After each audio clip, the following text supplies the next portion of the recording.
Que Deus te abençoe e que você seja muito bem-vinda e muito bem-vindo para este último dia de reflexão sobre o livro de Zacarias.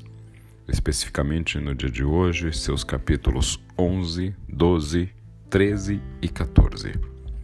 No capítulo 11, vemos ali escrito por Isaías uma ode contra Líbano e Bazã. Esta ode deixa claro que o poderoso Líbano e Bazã serão destroçados definitivamente, apesar de seu poderio. Em seguida, Zacarias começa a discorrer sobre os falsos pastores, gente que se aproveita das ovelhas, que abusa das ovelhas, e que esses falsos pastores serão expurgados do meio do povo. Mas também fala a respeito de ovelhas rebeldes, ovelhas que não querem ser pastoreadas, ovelhas que decidem oferecer a um pastor sério 30 moedas de prata como salário, o que era então o preço de um escravo. Assim como repulsa pelos falsos pastores, o Senhor também nutre uma repulsa contra essas ovelhas rebeldes. Segue o capítulo 12 de Zacarias com uma mensagem de livramento de Jerusalém. O Senhor dizendo claramente que derramará um espírito de graça sobre o povo. Então, diz o Senhor, que olharão para aquele a quem transpassaram e chorarão por ele, como quem chora a morte do filho único. Quem foi o filho único? O filho unigênito, senão Jesus de Nazaré. Por isso ouvimos aqui mais uma vez uma mensagem messiânica de Zacarias. Continua ainda neste mesmo capítulo Zacarias falando que lamentarão amargamente por ele, como quem lamenta a perda do filho mais velho. Se Jesus era o filho unigênito de Deus Pai, também era o filho mais velho de Maria e José. E aqui mais uma vez vemos que haverá um grande pranto em Jerusalém, como o grande pranto por Haddad Rimon, no vale de Megido. Este grande pranto talvez seja semelhante ao pranto por Tamuz, um dos rituais praticados nos cultos de fertilidade na Mesopotâmia.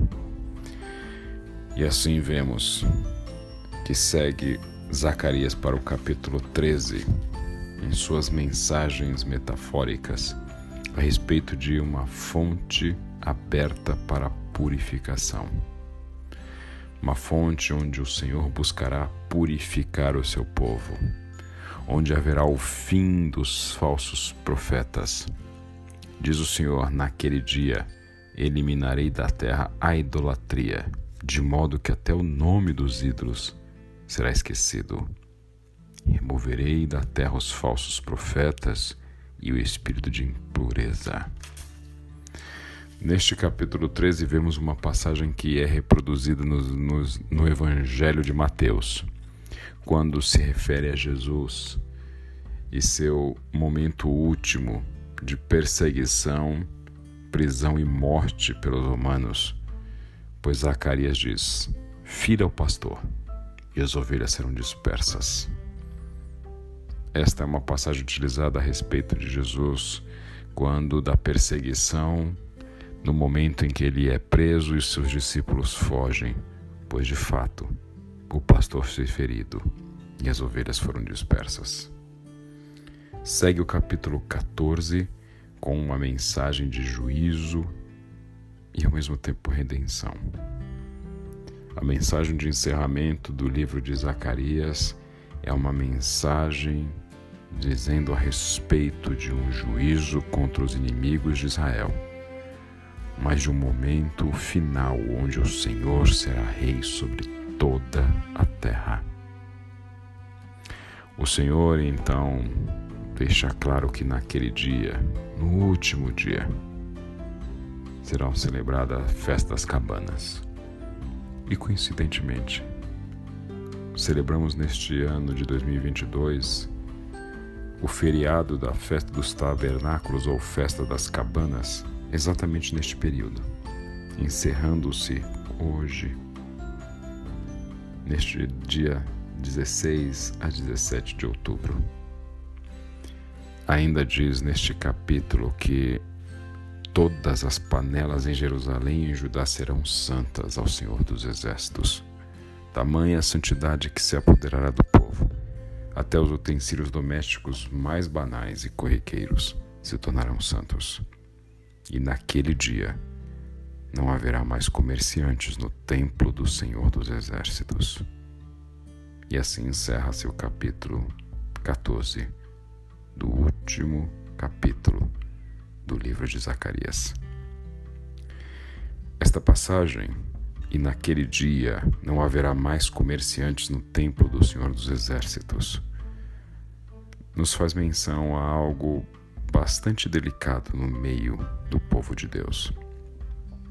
A comercialização da fé sempre foi e será algo abjeto. Todos nós sabemos o quão repulsivo a Deus é o transformar da crença no Deus vivo em mercadoria e com isso buscar extrair lucro e explorá-la como um objeto. Explorar, objetificando aquilo que é santo. Eu seria repetitivo se falasse de minha indignação com os vários exemplos de líderes e denominações que buscam mercadejar a fé no Brasil. E quando você pensa nisso, também deve lembrar de uma série de nomes. Mas eu quero hoje alertar sobre um outro ponto. Em todo mercado ilícito, se há quem venda, é porque há quem compre. E se os mercadores da fé podem ser comparados a traficantes de drogas, podemos olhar para seus consumidores como usuários deste mercado ilícito. E assim como um usuário de drogas precisa ser tratado como um caso de saúde pública, levado a clínicas de recuperação e ser acompanhado por profissionais, aqueles que adquirem dos mercadores da fé seus itens para consumo religioso devem sim ser acolhidos pelas comunidades de fé sérias e pelos líderes comprometidos com Deus, como pessoas que necessitam de tratamento e reorientação de suas vidas.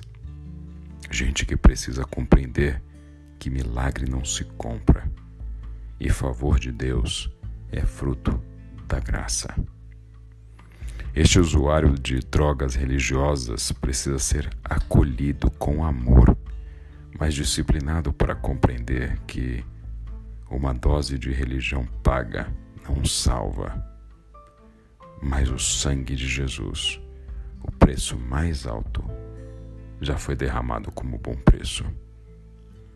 Se você se sente abusado, cansado, violentado como um usuário por tanta gente que lhe explorou em seu vício religioso, saiba que nossas comunidades de fé com compromisso com Deus têm suas portas abertas para acolhê-lo, tratá-lo e reorientar seus desejos e vontades para uma relação saudável com Deus.